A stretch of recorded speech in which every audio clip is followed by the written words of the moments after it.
കറുത്തൊടുത്ത കഅബക്കരികിൽ നിന്നാൽ കാണാം ലോകം. മുത്തുറസൂലിൻ പ്രേമത്താൽ ഖിബിലയായ ഗേഹം, ഖിബിലയായ ഗേഹം സല്ലല്ലാഹു അലൈഹി വസല്ലം. ഉംറയൊക്കെ കഴിഞ്ഞ് റൂമിലേക്ക് മടങ്ങിയിട്ടുണ്ടായിരുന്നു. അപ്പോൾ റൂമിലൂടെ എത്താനായപ്പോഴാണ് നമ്മുടെ പ്രിയപ്പെട്ട സുഹൃത്ത് മുനീർ, ഒരുപാട് കാലമായി കണ്ടിട്ട്, സൗദിക്ക് വന്നതിന് ശേഷം നമ്മളെ കഴിഞ്ഞ മെഹബ മജ്ലിസിൽ പങ്കെടുക്കാൻ പറ്റിയിട്ടില്ല. ഒരുപാട് ഇഷ്ക് മജ്ലിസിലൊക്കെ മിസ് ചെയ്തതൊക്കെ പറഞ്ഞ് നമ്മുടെ സുഹൃത്ത് നമ്മുടെ ചങ്ക് മാഷാ അല്ലാഹ്. അപ്പം ഉംറ ചെയ്യാൻ വന്നിട്ടുണ്ട്. ഇവിടെ എത്തിയിട്ടുണ്ട്. സ്വഴയിലാണ് കാണണമെന്നൊക്കെ പറഞ്ഞു പിടിച്ചപ്പോൾ തിരിച്ച് മടങ്ങി വരികയാണ്.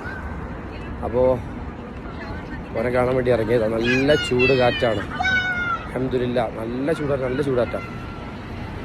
അപ്പോൾ അതിനകത്താണ് ഈ എന്താ പറയുക, ഈ കൂളിംഗ് ഗ്ലാസ് വെച്ചിട്ടുള്ളതല്ലേ. അപ്പോൾ മുനീറിനെ കാണാൻ പോകുന്ന രംഗാണ്. മാഷാ അല്ലാഹ്, ആളെ പൊക്കിയിട്ടുണ്ട്. ആണ് മുനീർ. കുറേ വലിയ മൂപ്പരെ ജ്യേഷ്ഠനാണ് സലീം സാഹിബ്, നമ്മളെ അയൽവാസിയാണ്, നമ്മളെ സുഹൃത്താണ്. കാലങ്ങൾക്ക് ശേഷം ഒരു കൊല്ലം ആവണം അൽഹംദുലില്ലാ. അറമൂന്ന് കണ്ടുകിട്ടി. മാഷാ അല്ലാഹ്, സന്തോഷം. മാഷാ അല്ലാഹ്.